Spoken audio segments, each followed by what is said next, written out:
皆さんこんにちは、近藤美蔵です。ツインレイに出会った時から、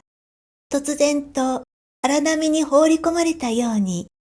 感じていらっしゃる方も多いと思います。幸せにたどり着いた瞬間、絶望に突き落とされるようなアップダウンの激しい日々を繰り返しながら、極限まで揺さぶられて、ヘトヘトになってしまっている方もいらっしゃると思いますので、今回はツインレイの道がなぜジェットコースターのように激しいのか、私が考える4つの理由についてお話ししたいと思います。それでは、シリウス中継、スタート。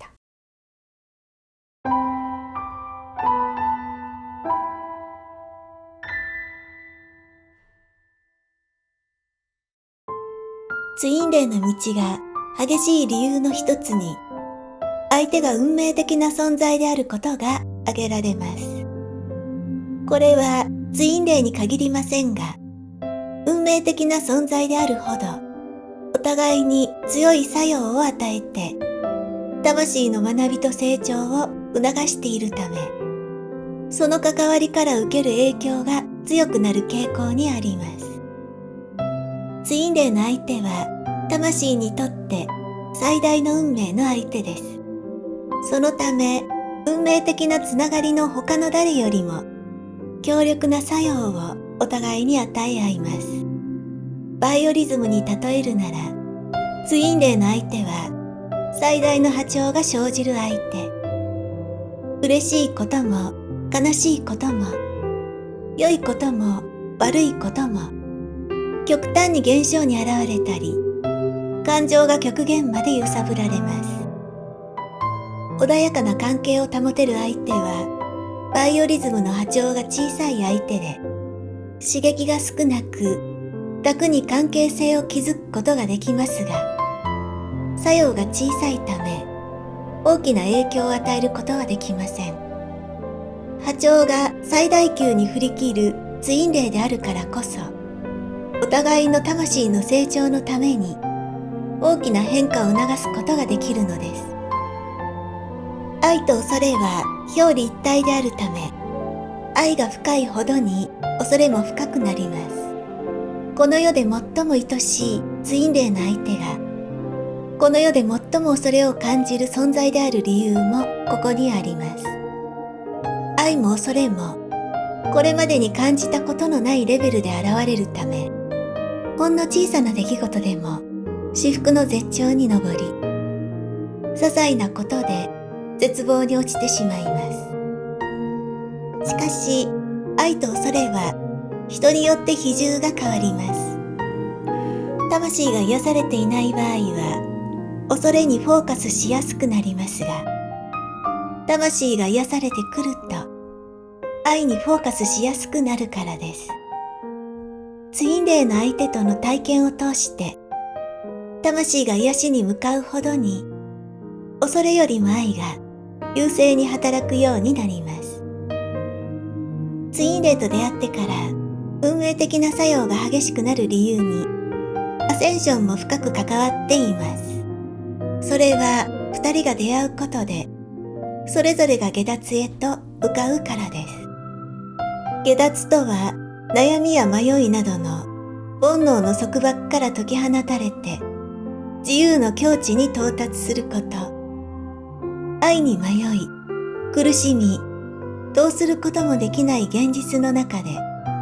エゴや執着と向き合いながら、煩悩を手放す作業を繰り返す。ツインレイの道はまさに、悟りに至る道であると思います。以前、愛と憎しみは表裏一体の動画の中で、諦めの境地に至らなければ、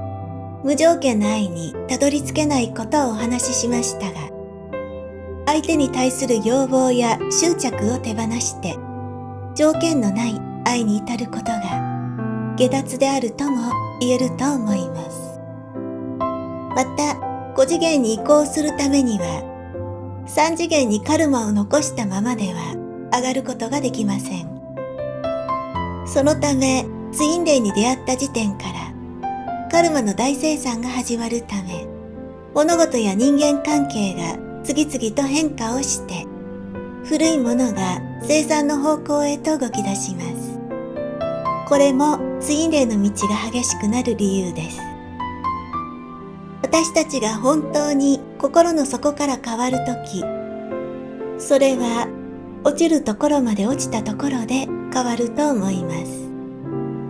因が極まれば陽が生じ、陽が極まれば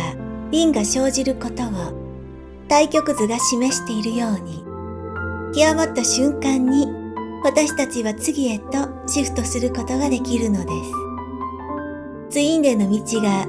いつも限界まで追い込まれる理由は、運命が私たちを根底から変えようとしているためで、中途半端な状態では次にシフトすることができないからです。ツインレイの道を歩んでいると、あまりにも無慈悲な状況に、神も仏もないように感じる時もあります。しかし、あなたの守護存在はちゃんと見守っています。それは極限であなたが変わることを知っているからです。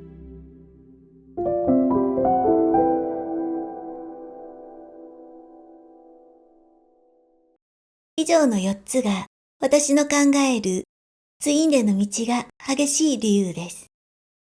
それは魂の修行であるとも、三次元の卒業試験であるとも言えると思います。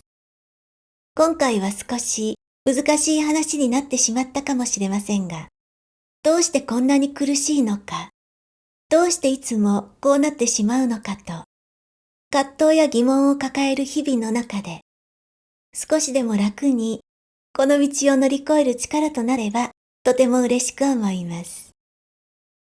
それではシリウス中継を終わります。